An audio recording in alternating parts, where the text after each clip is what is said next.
ரோகிணிக்கு வந்து பார்த்திங்க அப்படின்னா இதுக்கப்புறம் வேறு வழியே கிடையாது. இந்த வீட்டுக்குள்ளே தான் திருப்பி வரணும்னு அவங்க முடிவு பண்ணதுனால ஈஸி என்ட்ரி இந்த வீட்டுக்கு வேறு யாரும் கிடையாது, அண்ணாமலை மட்டும்தான். ஏன்னா அவர் தான் பேக்கு.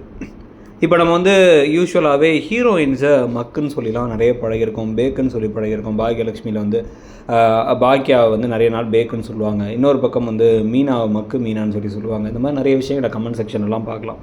ஆண்களை முடிஞ்ச வரைக்கும் அந்த மாதிரி சொல்கிறது இல்லை. ஏன் அப்படின்னா வந்து அவங்களுக்கான இம்பார்ட்டன்ஸ் பெருசாக கொடுக்கப்படுறதில்ல சீரியல்களில். ஆனால் அண்ணாமலையுடைய கதாபாத்திரம் வந்து பார்த்திங்க அப்படின்னா அவரே ஒரு பேக்கு கேரக்டராக தான் வச்சுருப்பாங்க.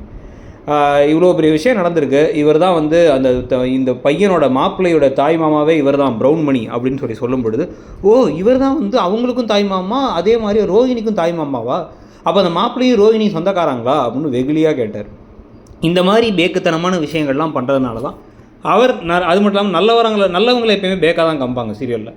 அதனாலே வந்து இப்போ என்ன பண்ண போகிறாங்க, ரோஹிணி அவர்கிட்ட புதுசாக ஏதாவது கதையை சொல்லி, எங்கள் அப்பா கிட்ட எனக்கு பணம் வாங்குறதுக்கு விருப்பம் இல்லை, எங்கள் அப்பா வந்து ஒரு பெரிய பணக்காரர் தான், மலேசியாவில் தான் இருக்கார், ஆனால் வந்து திருப்பி அத்தையும் ஆன்ட்டியும் மனோஜும் வந்து என்கிட்ட பணம்னு கேட்டாங்க. நான் சேர்த்து வச்சுருக்க பணத்தையே கொடுத்துடலாம், ஆனால் வந்து அவங்க அங்கேருந்து வந்தால் தான் கரெக்டாக இருக்கும்னு நினைக்கிறாங்க, வரதட்சணையாக வேணும்னு நினைக்கிறாங்க. அப்படிங்கும்போது எங்கள் அப்பா எங்கள் அம்மா கூட இருக்கிறது பிடிக்காம தான் நான் வெளில வந்தேன், இங்கே இந்த நாட்டுக்கே வந்தேன். அதனால வந்து இப்போ எனக்கு என்ன ஆச்சு அப்படின்னா வந்து நான் இங்கே இருக்க ஒரு ஆளை ஏற்பாடு பண்ணி நான் மாமான்னு சொல்லி எங்கள் அப்பாவோட கேரக்டரே முடிச்சு விட்டேன். ஏன்னா அப்போ தான் நான் நிம்மதியாக விடுவாங்கன்ட்டு, இல்லைனா எங்கள் அப்பா கிட்ட பணம் கேட்பாங்கிறனால தான் அப்படின்ட்டு திருப்பி அதே பொய்யை திருப்பி சொல்லி வீட்டுக்கு வர்றதுக்கான வாய்ப்புகள் அதிகம்.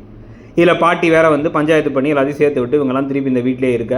இதுக்கப்புறம் நம்ம திருப்பி எப்படா ரோஹிணிக்கு வந்து ஆல்ரெடி பையன்லாம் இருக்குது, அவங்களுக்கு கல்யாணம்லாம் ஆகிடுச்சுங்கிறது தெரிய வரும்னு சொல்லிட்டு நம்மளும் வாயப்பழந்துட்டே பார்த்துட்டு இருக்க மாதிரி கதை போகிறதுக்கான வாய்ப்புகள் ஜாஸ்தி.